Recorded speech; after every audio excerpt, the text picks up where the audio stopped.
ายดีเด้อโดยป้าตัวไม่มาหาแต่ถนแล้วเนาะหลังจากไปกินปลามาเป็นอะไรคือได้ยินข่าวว่าควายมีเห็นบ่ควายบ่เห็นควายเป็นลายมือเราเซแต่มื้อละควายนะแต่มือวันทิศแต่มื้อวันอาทิตย์พุ่นบ่โดยกามื้อนี้ก็หลายคนที่ข้องคาใจฝากทางสนงมาถามสนใจทางเจ้าอันนี้ก็มาถามจากป้าเจ้าเองเนาะหลายคนก็คิดไปเองบ่หรือว่าแน่เลยนะว่าเจ้านี่จะตอบเพิ่นเนาะคือเจ้านี่ไปเมื่อนั้นน่ะคือไปกินปลาซื่อๆเนาะ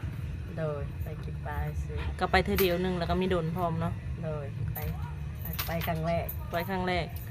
เจ้าก็ติดตามเพิ่นมาโดนแล้วแม่นบ่โดยติดตามมาแต่โดนแล้วก็จะไปเบิ่งก็แต่โดนแล้วแม่นบ่อย่าไปเบิ่งตัวจริงเพิ่นอยากไปเบิ่งตัวจริงเสียงจริงเพิ่นเป็นแบบใดนะแต่เจ้าไปเห็นครั้งแรกนี่นั่นน่ะเป็นอะไรบาดนี่ไปได้ก็ธรรมดาตัวจริงกับอยู่ในโทรศัพท์เด้ซะก็คือกันแม่นบ่เลยแต่ว่าสิ่งที่ว่าเพิ่นเว้าเริ่มมาในนั้นแต่ว่ายังไม่ได้ยินกับฮู้แม่นบ่แม่นเจ้านั่งรอท่าอยู่บ่อยู่เพิ่นเว้าให้ฟังนะ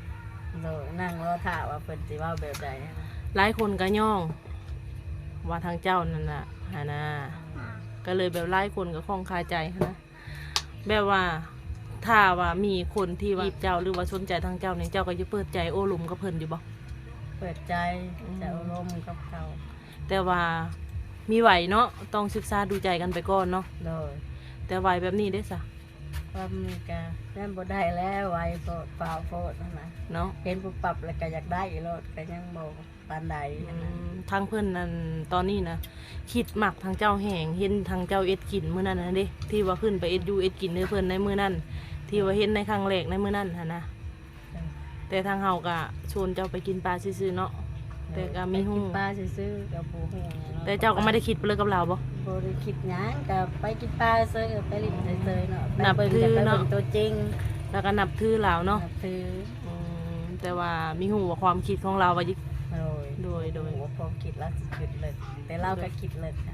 โดยแต่ว่าหลังจากเจ้าไปหาเราไปกินปลานาเรามื้อนั้นเนาะกลับมานี่มีเบอร์กันเรียบร้อยบ่หรือว่าเพิ่นเอาเบอร์เรียบร้อยเพิ่นก็ได้โทรมาบ่โทรเพิ่นก็โทรตลอดแต่บ่ได้ค่อยรับค่าเวียกแต่ว่าเวียกไปหาควายหาหยังก็บ่ได้แต่ว่าเจ้าก็บอกเพิ่นเนาะว่าคาเวเนาะบอกแล้วบอกว่าบ่ว่างไปหาควายไปเวียกก็คือแบบว่าเพิ่นก็โทรเนาะทุกี้เพิ่นก็โทรมานี่เพิ่นได้บอกเจ้าอยู่บ่ความในใจของเพิ่นก็บอกความในใจเพิ่นก็ว่ามักนะเพิ่นก็อยากได้จะได้เป็นลูกเป็นเมียลูกเมียจะให้ไม่รู้แต่ว่ามีอารมณ์ดนบ่อยากลมดนคือเพิ่นนี่แหละคือเพิ่นอยากได้โลดก็หลายคนก็เสียชื่อเพิ่นเนาะอันนี้ก็มีตีเพิ่นเพราะว่าทางเพิ่นก็ขาดคนที่ว่าอยู่ทางอื่นทางศาลของเพิ่นเนาะเพิ่นก็อยากได้คนเมื่อโดยเฮ็ดเวียกเพิ่นน่ะบ่มีครูมีคิมเพิ่นก็อยากได้ไว้เพิ่นน่ะถ้าพังไปก่อนเพิ่นว่าบ่อยากพังนะโดยแต่อันนี้ก็ทางเฮาก็หลายคนอะไรเยอะมาทำความรู้สึก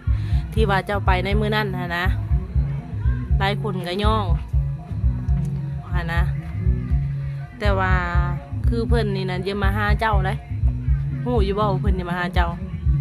แต่เพิ่นก็บอกอยู่ว่าเพิ่นอยากมาโดยแต่โตมาก็บ่ได้คอยรับแล้วเพิ่นก็บ่ได้มาเนาะโดยเช้านี่เพิ่นก็อยากมาเพิ่นโทรมาทะเลทรายตอนเช้าเพิ่นก็อยากมาว่านเพิ่นก็อยากมาแต่ว่าบ่ว่างเพิ่นได้แบบเสนอมาอยู่บ่แบบว่าถามว่าเอ็ดให้เอ็ดหน้าหั่นนะเพิ่นก็เสนอมาเพิ่นก็บอกว่าเอาลูกอันนึงไปเฮ็ดนานํเพิ่นแต่ว่าเฮานี่ยังไม่ทันได้ลมยังไม่ทันได้คุยเนาะยังบ่ทันได้พอถือว่าเฮาไปในมื้อนั้นก็คือเฮาไปกินป่าแล้วก็แล้วเจ้าน่ะจะเห็นเราตัวจริงเนาะเห็นเสียงจริงตัวจริงว่าคือในโทรศัพท์บ่โดยก็ทางเจ้าก็ติดตามมานี่ก็ตั้งแต่เราเลิกกับเมเราตำอิดเนาะจนมาถึงกับผู้นี่เนาะคือเจ้าติดตามเรามาตั้งแต่กี่แล้วเนาะแต่ว่าเจ้าก็จะไปเบิ่งเพิ่นแต่โดนแล้วเนาะแต่หาก็ได้โอกาสแต่โดนแล้วแต่ก็บ่มีเวลาสิได้ไปจักเทื่อนะโดยแต่อันนี้นั่นถ้าว่ามีคนสนใจเจ้าก็จะเข้ามาจีบก็คือจีบได้เนาะโดยมีว่าจะเป็นทางนุ่มเมกาหรือว่าทางไหนก็ได้ โดยอันนี้ก็คือแบบว่าชี้แจงคือทาง FC เพิ่นฮู้เนาะและเข้าใจ โดย คือเจ้านี่ไม่ได้เป็นเปลือกับอันพอตู้เนาะ บ่ได้เป็นหยัง โดยแล้วก็ไม่ได้คิด บ่ได้คิดหยัง โดยเนาะ คิดเอง เฮาก็มีฮู้อันนี้นะคือแค่แบบว่าไปกินปลาซื่ ไป อ อยากลื่นอยากรู้จักกับเรา โด อยาก ย เห็นเรา ๆแต่เจ้าได้เว้ากับเพิ่นนี่ฮอดบ่5 6คำที่ว่าเจ้าไปในมื้อนั้นนะ ก็บ่ได้เว้าหยังหลายนะ โดยมีแต่ข้อหน่อไม้ซื่อๆเนาะ แม่นเดี๋ยวรอทำไมนะเพิ่น แล้วก็เอ็ดอยู่เอ็ดกินธรรมดาเนาะ กินให้เพิ่นกินเพิ่นก็ถามว่าสิมาเฮ็ดทุกมื้อบ่ก็บอกว่าบ่ได้มาเฮ็ดทุกมื้อ อันนี้นะมาลินแล้วมาเบิ่งเนาะ อยากไปเบิ่งซื่อ โดยแล้วก็บอกว่าเป็น FC เนาะ แม่ โดยแต่ว่าไป ตามเพิ่นมาตลอด บัดไปแล้วเฮ็ดแล้วเพิ่นว่ามีเฮือหมาเนาะ เพิ่นบ่ให้มาเพิ่นเห็น อันนี้ก็แบบว่าออกมาคือแบบไล่คนนั่นแหละของคาใจเนาะก็คือทีมงานเขาก็ไม่ได้มามื้อนี้นะเพิ่นคาวีเพิ่นก็ได้ยินนั่งนำกันอยู่กลุ่มโทรหาเจ้ามื้อนี้นะประมาณ10ชายนี่ได้เห็นเพิ่นเว้าฟังแล้ว โอ้ ก็ เสือ10สาย10ปลายสายบ่ได้โทรแต่ละมื้อนะ เพิ่นเว้าบ่ว่าบ่สิมีหับจังดีเลยเนาะก็หับแน่หั้นแหละเนาะ ก็บัดว่างก็หับบ่ว่างก็บ่ได้หับนั่นแหละมันยากเวียก โดย ก็หาก็มาแต่เวียกคือกัน อันควายก็คือยังไม่เห็นเลยเนาะ ยังบ่เห็น โดยก็มีหลายคนอยู่อย่ามาหาทางเจ้าเนาะคือเพิ่นน่ะยันไม่ได้กันกับเจ้าเลยอย่าไปหาหมีได้มื้อนั้นน่ะเพิ่นได้บอกเจ้าอยู่บ่ เพิ่นก็เว้าอยู่ถ้าบ่ได้เพิ่นสิไปหาเพิ่นน่ะ อืม ก็ไปแล้ว อืม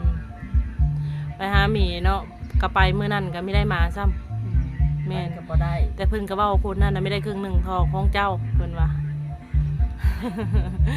ก็มีฮู้จักว่าถือชะตาแบบเลยเนาะเพิ่นว่าทางเจ้าน่ะหน้าแดงอ่องต้องอยู่แบบว่าคือแบบว่ายังนุ่มยังน้อยลูก4คนก็คือว่ายังนุ่มหั่นนะแต่ว่าเรา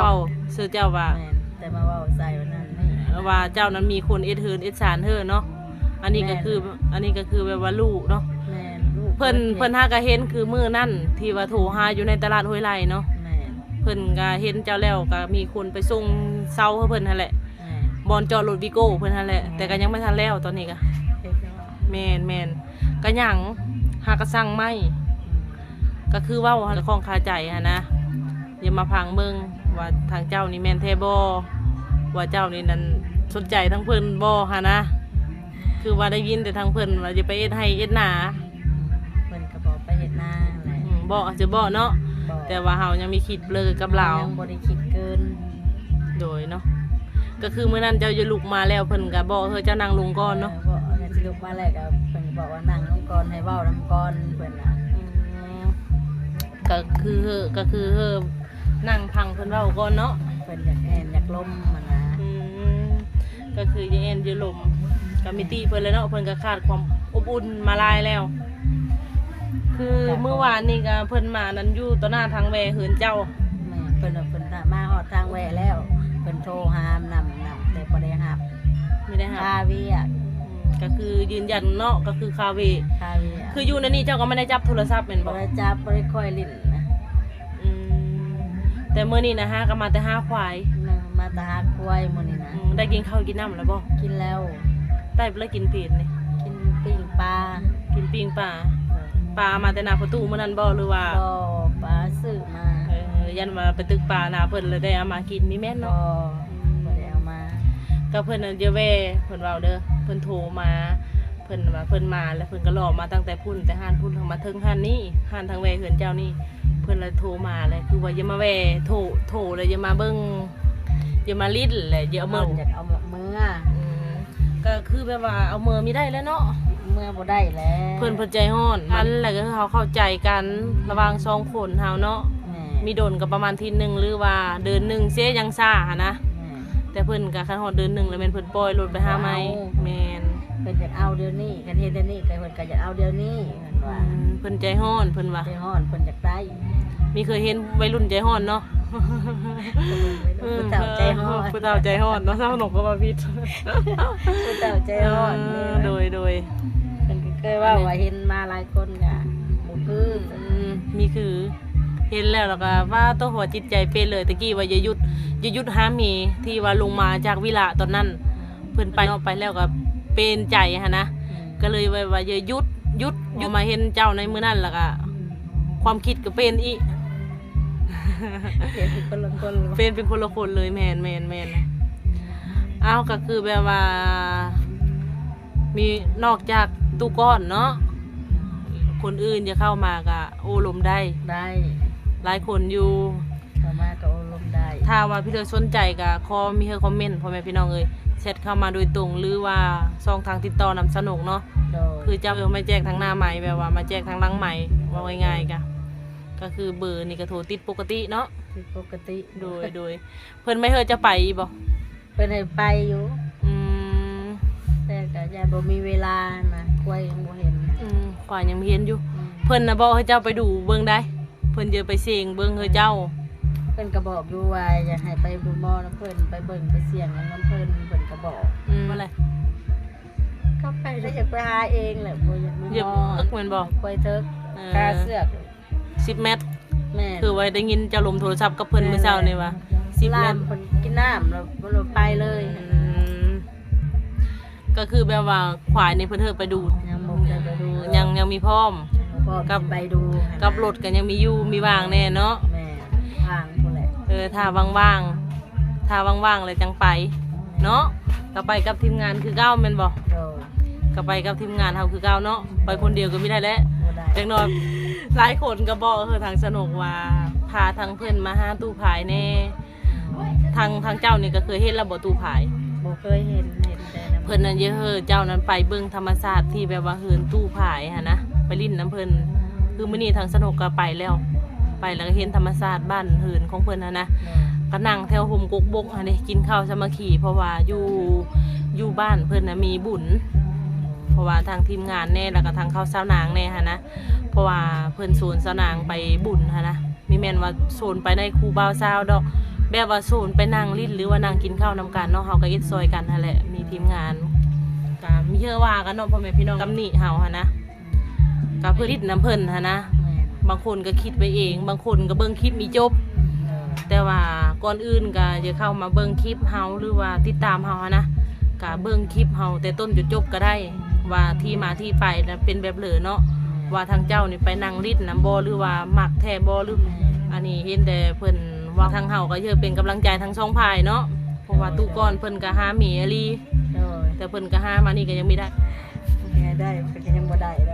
ย โดย ไปหาตลอดยังบ่ คือว่าได้ยินข่าวว่าอย่าไปหาหมีอีก เพิ่นก็ว่าอยู่เพิ่นสิ แม่ ไป นแม่น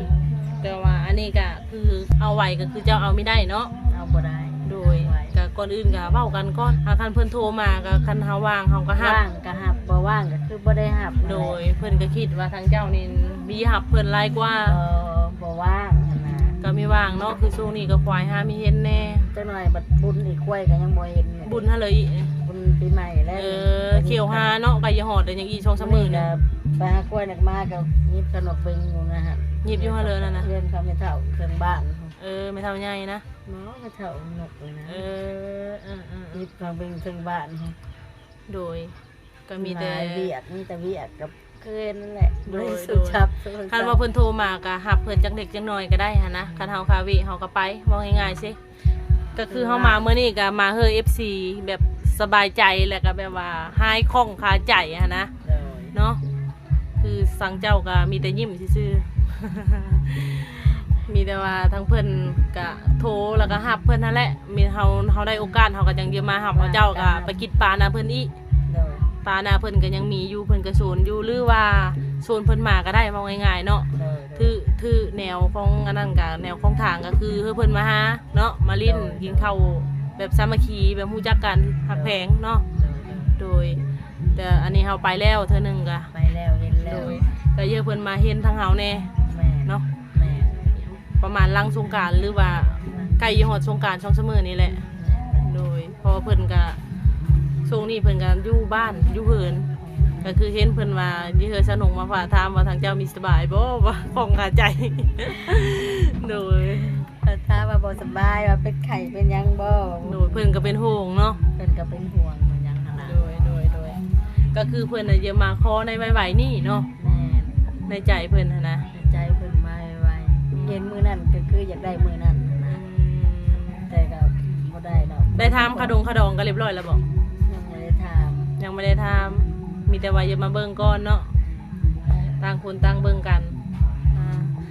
มีแต่ว่าทางเฮาก็จะได้ขอจบคลิปลงซ้ำนี้เด้อมีแต่ว่ามื้อหน้ามื้อไหนอย่ามาอัปเดตหรือว่าอย่าพาตู้ก่อนมาหาอีกเนาะ โดย มาลิ้นนำกันมีแต่ว่าฝากเป็นกำลังคิดกำลังใจให้ทางช่องหั่นแหละ โดย FC ก็ถ้าพี่เด้อสนใจทางเอ้ยชั้นเพิ่นก็ทักมาหาทางสนุก